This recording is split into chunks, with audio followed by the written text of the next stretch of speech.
Do a little bit every day. Do it with a beginner's mindset, and it will snowball. That is the secret to developing a practice. But of course, we often can come from an attitude, a mindset, a cognitive distortion of something like all or nothing thinking, or also known as black and white thinking, or other forms of perfectionist mindset, etc. If it has it its way, the ego would have us just sitting in a room, might as well be a dungeon, fixing the same mistake over and over and over again till we are caught in an endless spiral of doom. I remember this happening to me in 2020 when I was creating a different form of content to this. And I was fixing and fixing and fixing it till I just was having full-blown OCD episodes. It was a very painful time of my life. We will have a lot of things come up, especially if we come from a mindset where we were told we couldn't do it maybe growing up, or we just inherited that mindset. Mindsets that I had to break through, things that stifled my creativity, for example, or held me back from pursuing something such as going for a run.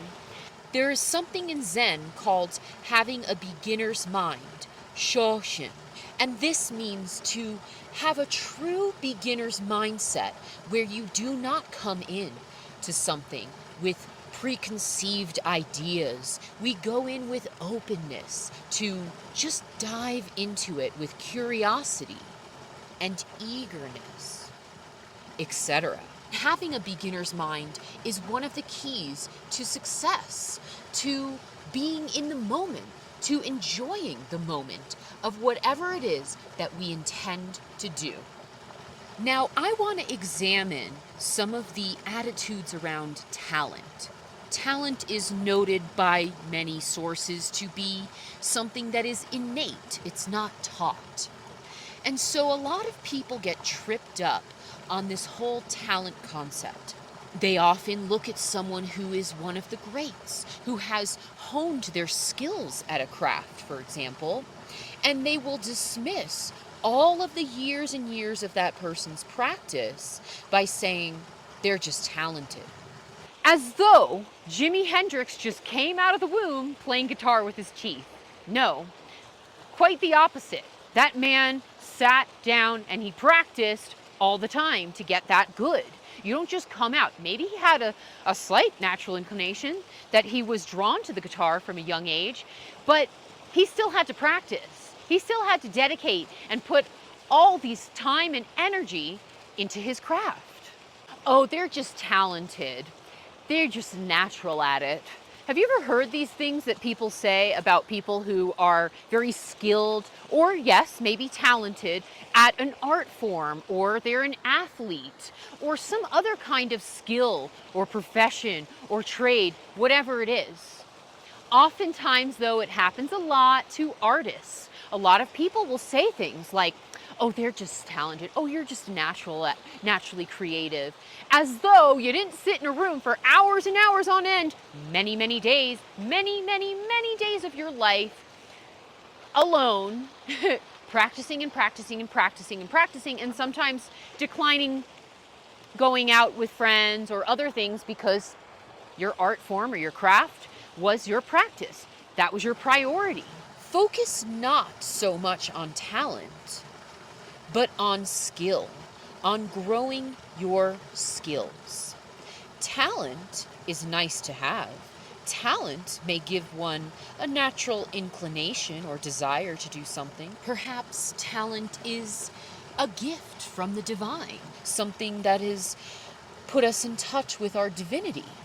But with that being said, it is not a necessary requirement to honing a skill, to honing a craft, or to simply enjoying a craft or a partaking of anything we desire to do.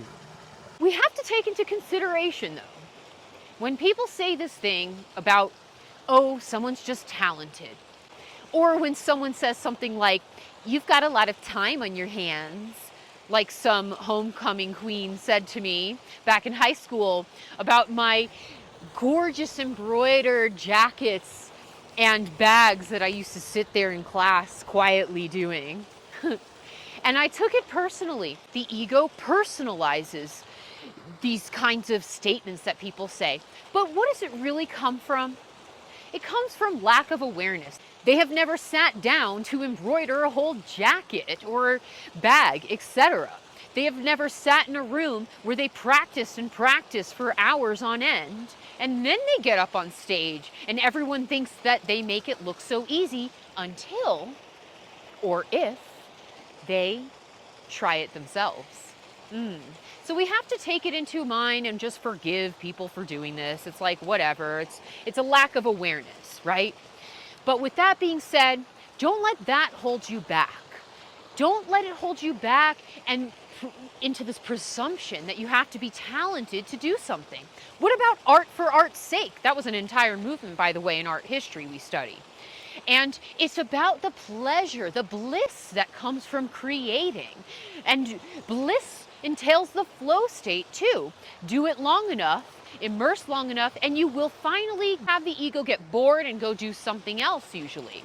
You just have to apply yourself enough till you bust into the flow state, which is a state of bliss, a state of higher consciousness. And the ego doesn't have any place there. It might pop its head back in, which is annoying, but we just want to stay in the zone. Let it go. Let it go. It's little judgments and all of that. It's lack of awareness, right? It's criticisms. So do a little bit every day, and of whatever it is that you want to pursue. Anything worth doing is worth doing badly, as Julia Cameron would say in The Artist's Way.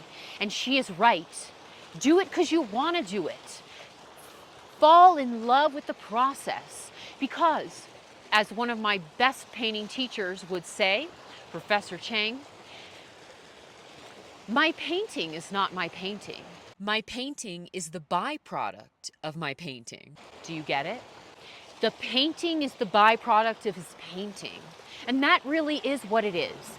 The painting is about the action, the doing in the moment, the actual creating of the painting. The painting that is produced at the end is the byproduct of this doing. And so I must jump into us exploring intentions. We have an intention to make a great painting. We have an intention to have fun painting. We have an intention, right, when we set out to meditate. We have an intention that we're boosting our mindfulness. We have an intention to stay in the present moment and all these things. But those, if we cling hard to those, that takes us out of meditation. It takes us out of the present moment of the practice. And so that is what this great teaching also of the law of attraction indicates, is that we must let go. We have an intention, but we let go. We don't cling for dear life and attach ourselves and cling, because that only repels what it is that we want or that we have an intention to cultivate. An intention is a great thing to have. It helps focus us, right? It gives us the direction that we want to go in. But with that being said, letting go into the process is where the true enjoyment is. So every day, if we cultivate a little bit, just a little bit, that snowballs over time. And it does. It is without debate that incremental steps will get us all the way up the mountain. The trail of personal mastery is not embarked on in just one moment. It is an accumulation of steps, right? We must remind ourselves of that, and the beauty of that accumulation of small steps.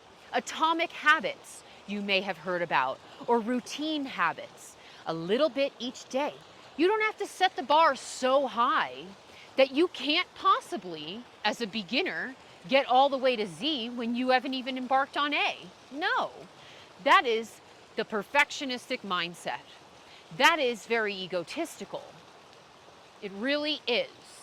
And we may have come from a programming where that's what we did all of our lives. Break it now.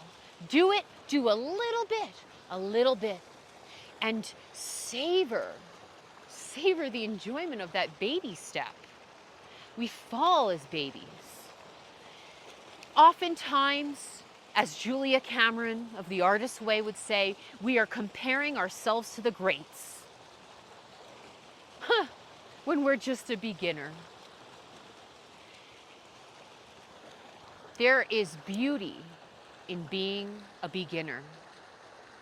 Everyone had to be a beginner at some point. So I just got off the trail and I'm back into running and it feels good. I like it because I know that if I want to apply myself, I can surpass my so far maximum length that I have run for, which is 3 miles without stopping. I can surpass that if I apply myself. It's only a matter of time, right? To continue. It becomes a scientific thing up to that point.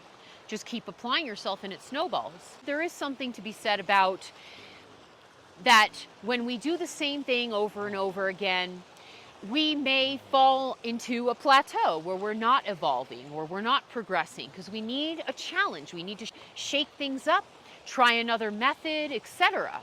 And that will get us out of that plateau usually. But that's kind of besides the point. If you are in a plateau though, switch things up. Don't be afraid. Don't just try to stay safe and look good, because some people do that if they're a perfectionist. I've been there. That's why I'm always trying to switch things up. Anyways, this is day 25 of 31 days of cold plunging. How do you like my new mic? I've been waiting for this thing to arrive in the mail, the particular cord, and so hopefully it's gonna solve our problems, as though it's a problem to be outdoors in this gorgeous nature filming. But you know, I wanted better sound quality. So here we go. Hopefully this is improving the sound quality. I did a check earlier and I really was delighted. I'm gonna measure this water out now of the creek. Then I'm gonna get into the breath work and get into a little plunge. It's gonna be cold because the sun has pretty much almost set. All right, this water is about 50 degrees there. So it's definitely colder than it was yesterday earlier in the day. But it is not as cold as that day where I was in the 30-something degree water and got brain freeze. That was cold.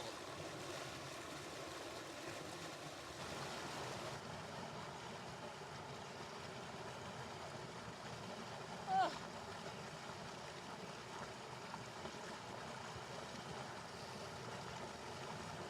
Holy crap.